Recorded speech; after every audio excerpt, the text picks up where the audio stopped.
A paz do Senhor. Eu sou o professor Jonatas. Seja bem-vinda, seja bem-vindo a mais uma aula aqui no nosso canal.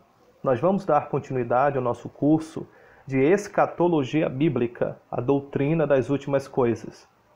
Nesse curso nós estamos estudando vários eventos proféticos, profecias que se cumpriram e profecias que ainda vão se cumprir.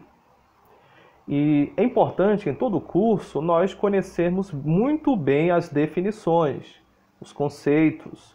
E nesse curso de escatologia não é diferente. Alguns conceitos precisam estar bem definidos na nossa mente. Nós já falamos alguns termos aqui que você precisa sempre lembrar quando se referir à escatologia bíblica. Já falei, por exemplo, em aulas anteriores, sobre dispensacionalismo, aliancismo. Eu já falei também sobre revelação progressiva, ou seja, é sempre fundamental nós conhecermos as definições. E como se trata de palavras, é importante frisarmos que as palavras elas vão tomando novos significados com a medida que o tempo passa. Por exemplo, na nossa língua portuguesa, existem palavras que com o passar do tempo foram assumindo novos significados. Antigamente se falava no Brasil vós-me-sê. Essa expressão está em total desuso. Dificilmente você vai encontrar alguém chamando, ei, vós-me-sê. São palavras que vão tomando novos significados, novos sentidos. E na Bíblia Sagrada, você sabia que existem palavras que não foram criadas, inventadas pelo Senhor Jesus? Eu vou citar aqui pelo menos 3 palavras que não foi o Senhor Jesus que as utilizou pela primeira vez. Por exemplo, a palavra evangelho. A palavra evangelho, na antiguidade, significava uma boa notícia. Evangelho, do grego evangelion, evangelho significa uma boa e nova notícia. O evangelho, na verdade, é uma palavra que era utilizada bem antes da existência do nosso Senhor Jesus Cristo. Por exemplo, na antiguidade, quando alguém queria dar uma boa notícia, por exemplo, o nascimento do filho de um imperador, de um rei, de um governante, é uma boa notícia. É uma notícia chamada de alvissareira, notícias boas. Aí quando alguém iria anunciar essa boa nova, ele estava anunciando o evangelho. Ele estava dando uma boa notícia. O Senhor Jesus mandou seus discípulos pregarem o evangelho, o que a Bíblia chama de evangelho de Cristo. Ou seja, ele deu um novo significado, ele deu um novo sentido. Agora, a igreja deve pregar o evangelho de Cristo, a boa nova, a boa notícia de Cristo. E qual é a boa notícia de Cristo? É que Jesus veio ao mundo para dar a sua vida pelos pecadores e para nos resgatar do pecado. Esse é o sentido do Evangelho de Cristo.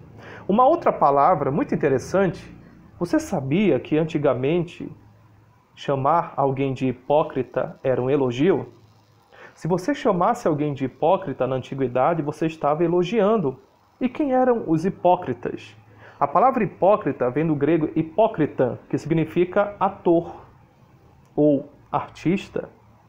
Antigamente, quando se chamava alguém de hipócrita, por exemplo, se você encontrasse na rua, alguém dissesse assim, olha, você é um excelente hipócrita. Opa, obrigado, porque se tratava de um elogio.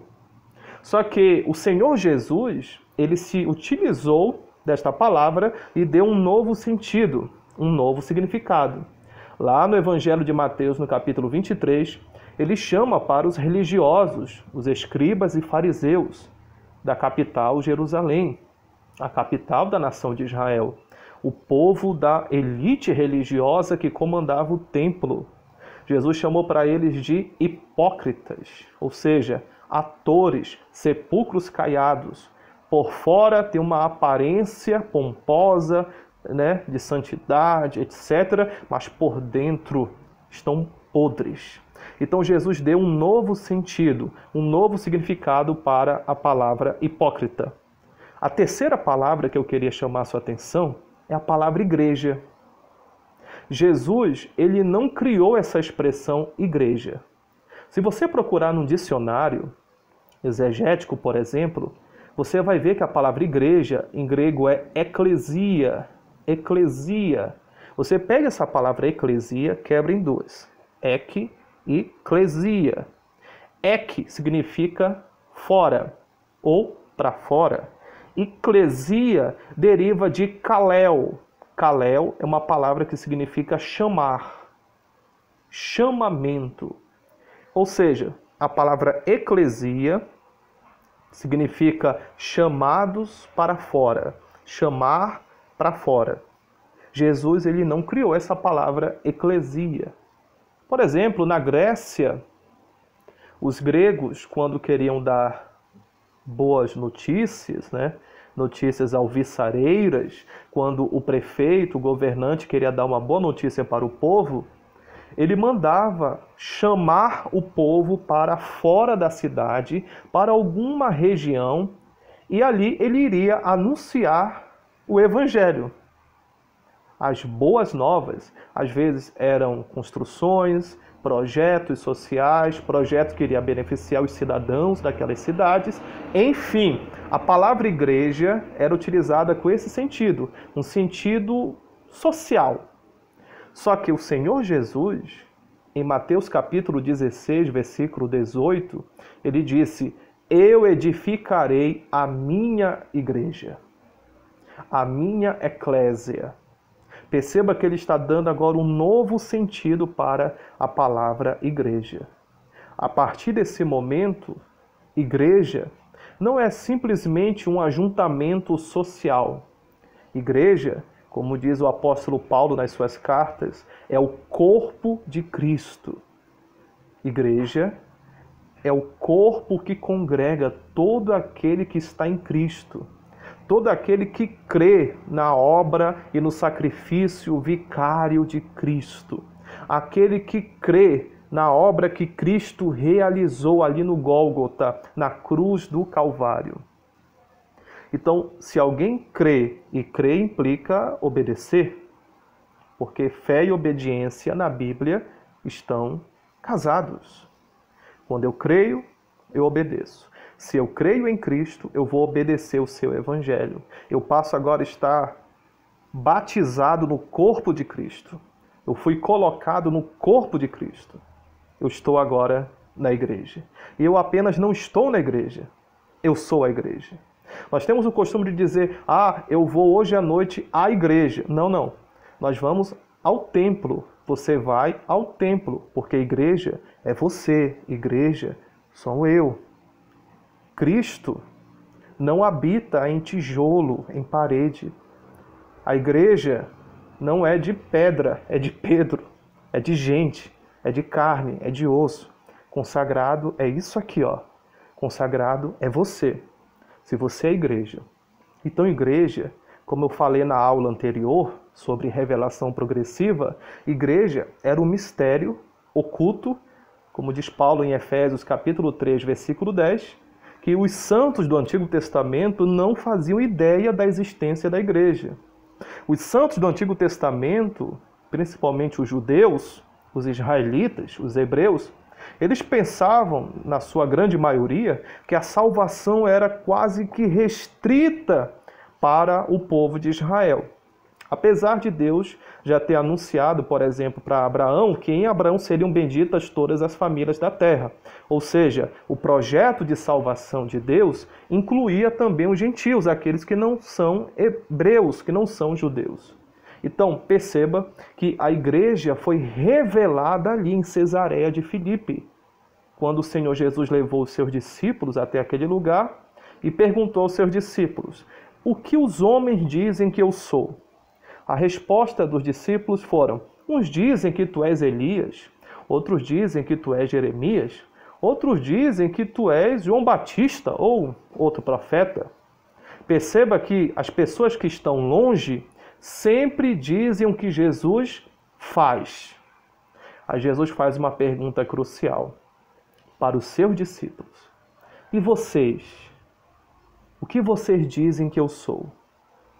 Houve ali um silêncio, os discípulos ficaram caladinhos e Pedro abre a boca e diz: Tu és o Cristo, o Filho do Deus vivo.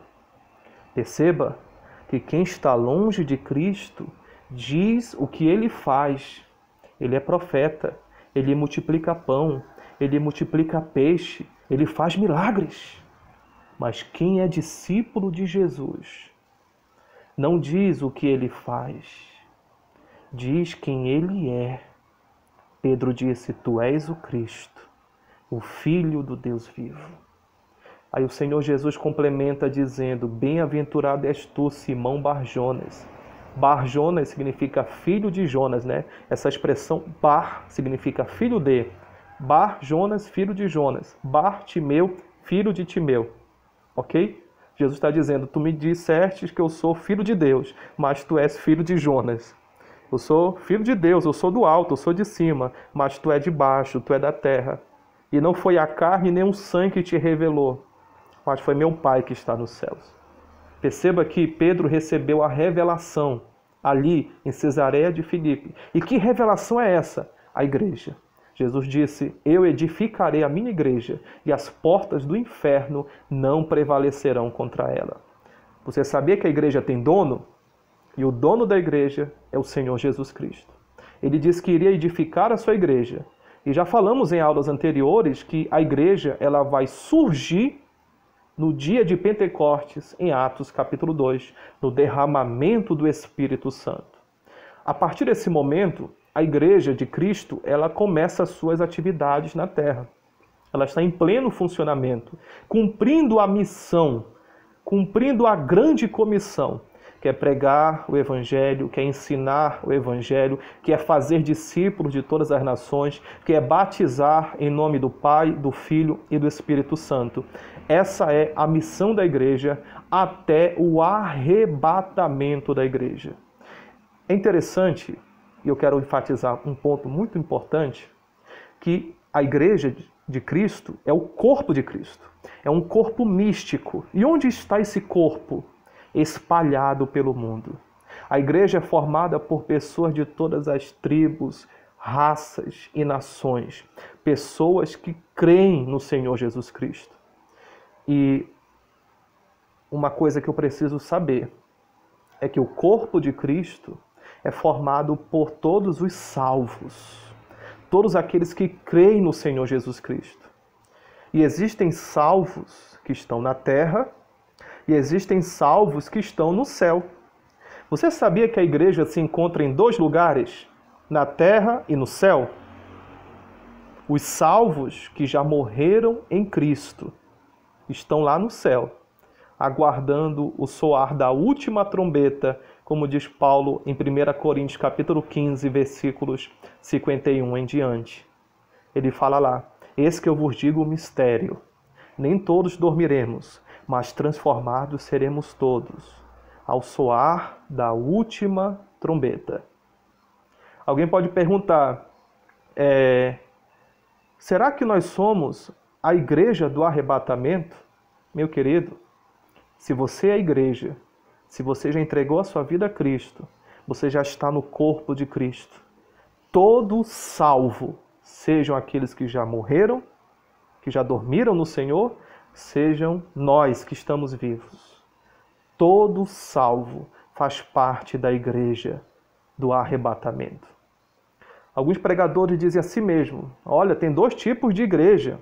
A igreja que vai subir e a igreja que vai ficar. Eu não concordo com isso. A igreja de Jesus é só uma. O corpo de Jesus é só um. Se eu sou igreja, eu vou subir com Cristo. Eu vou ouvir o soar da última trombeta. Essa é a nossa esperança. O próximo evento profético que a igreja espera é o arrebatamento. Essa é a nossa esperança.